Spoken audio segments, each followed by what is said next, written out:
the executive branch tries to assume the legislative powers, that's a form of tyranny.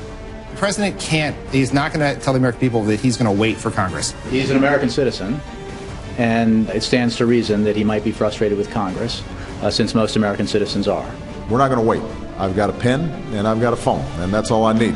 Obama's definition of unity is eliminating opposition, not agreeing with them and peacefully coexisting with them. It's eliminating them. He's going to use his pen and his phone. There's not a lot he can do. That's why you hear him talking about pens and telephones, because he can't get anything through Congress. The president should absolutely use the powers available to him and the unique authority that the office provides. He's used the power of his presidency in two areas. His pen, which is executive orders, presidential memos, also the phone. What he can do is he can pick up the phone, bring together American citizens. He says, oh, well, it's hard to get Congress to do anything. Well, yeah, welcome to the real world. Change. Well, not exactly change. It's another big broken promise from President Obama.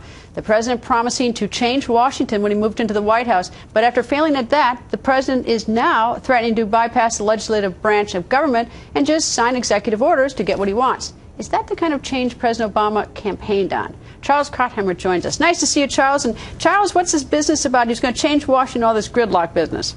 Yeah, well, he's going to eliminate the Article 1 of the Constitution, which says that legislation comes from Congress. This is how they do it in Venezuela, Cuba, and other places. The caudillo waves a pen. He shows it on Twitter and says, I will rule from the pen.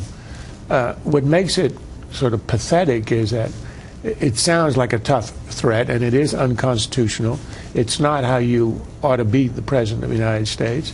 But in the end, he really there's very little he can do.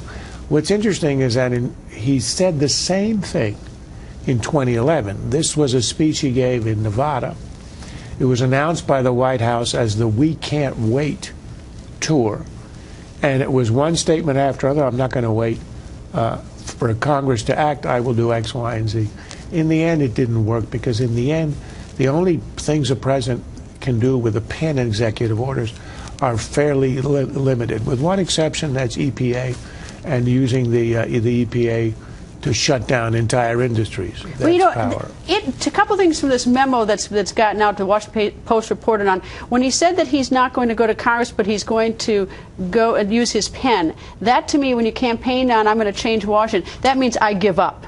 And that's not exactly what you expect the leader to do. You expect the leader to sort of carry out his promises. That's the first thing. The second thing is that so many Democrats are making cracks about Governor Christie as being a bully. And now all of a sudden we got a bully who says, I'm just going to use my pen. I'm going to bypass Congress. So it's sort of interesting is that on the one hand, they hate the attitude Governor Christie has when he says he's going to do things.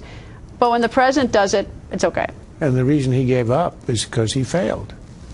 He was unable to do to Washington what he thought he would do. And he couldn't even do what other presidents have done, which he wanted to transcend and to make into a more efficient, harmonious, no red state, no blue states America. He didn't do any of that. But he can't even do what normal presidents have done, what a Clinton did, what a Reagan did, which is to work with the other side. But see, I think Clinton actually liked members of Congress, even the ones he didn't agree with. Politics. Yeah, he liked politics. Yeah. I don't get the sense that President Obama, I think that like fate worse than death is to have to spend any time with any politician of either party. He played golf once with John Boehner, twice maybe. You get the impression he chose the wrong field.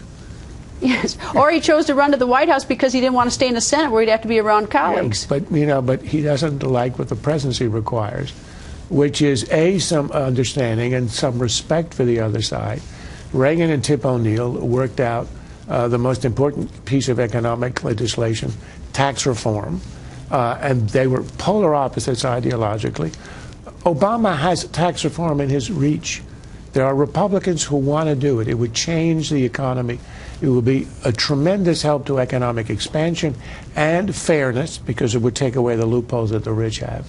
He hasn't touched it in 5 years. And you think it'd be so fun to change the tax code to make it fair and get rid of the loopholes, the extra special. But anyway, I'm taking the last word on that, Charles. You got it. Straight ahead, Senator